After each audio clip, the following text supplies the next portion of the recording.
মই পুনৰ আমাৰ দলৰ জ্যেষ্ঠ নেতৃত্ব আমাৰ ইউজি ব্ৰহ্ম ডাঙৰীয়া মন্ত্ৰী আমাৰ প্ৰাক্তন ডেপুটি চিফ আৰু বিধায়ক গোবিন্দ বসুমতাৰী ডাঙৰীয়া আমাৰ ৰংগৰা নাৰ্জাৰী ডাঙৰীয়া আদি কৰি সকলো নেতৃবৃন্দক মই ধন্যবাদ জনাইছোঁ।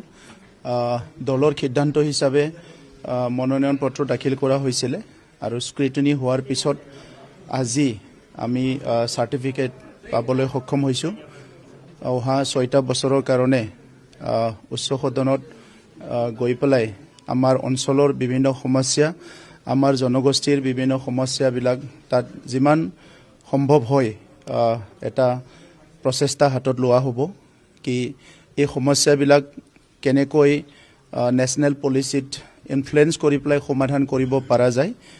ইয়াৰ লগতে আমাৰ অসমৰ আৰু উত্তৰ পূৰ্বাঞ্চলৰ বহুখিনি সমস্যা যোৱা 30টা বছৰত সংগ্ৰাম কৰি থকা সময়ত বিভিন্ন জাতি জনগোষ্ঠী জনজাতি অজনজাতি লোকসকলৰ সমস্যাবিলাক আমি একেলগে সংগ্ৰাম কৰি আহিছোঁ আৰু মই ভাবোঁ এই সমস্যাবিলাক যদি পলিটিকেল উইল থাকে ৰাজনৈতিক সদিচ্ছা থাকে সমাধান কৰিব পাৰে আৰু এই সমস্যাবিলাক সমাধান নকৰাৰ কাৰণে কেতিয়াবা কোনোবা অস্ত্ৰ ল'ব লগা হৈছে কেতিয়াবা কোনোবা ৰাজপথত আহিব লগা হৈছে। আজিৰ সময়ত এই সমস্যাবিলাক যথেষ্ট খাম কাটিছে এটা লাহে লাহেকৈ এটা সলিউশ্যনৰ পৰা আহিছে। মই আশা কৰোঁ যে আমি বিভিন্ন উত্তৰ পূৰ্বাঞ্চলৰ পৰা যোৱা আমাৰ সাংসদসকল আমাৰ বড়োসকলৰ ইতিমধ্যে 3জন সাংসদ আমাৰ হ'ল লোকসভাত 1জন ৰাজ্যসভাত 2জন আমি একেলগে মিলি এই স্বাধীনতাৰ 78 বছৰ সমাধান নোহোৱা কিছুমান সমস্যাবিলাক সমাধান কৰিবলৈ চেষ্টা কৰিম। মই কাৰো অফিচিয়েল ডিক্লেয়াৰ প্ৰাৰ্থী নাছিলোঁ, মই অকল UPPLৰ অফিচিয়েল ডিক্লেয়াৰ প্ৰাৰ্থী আছিলোঁ। এইটো আপোনালোকেহে কৈছিলে যে মই NDAৰ প্ৰাৰ্থী Xৰ প্ৰাৰ্থী Yৰ প্ৰাৰ্থী তো যিয়ে নহওক মই প্ৰাৰ্থীটো দিলোঁ।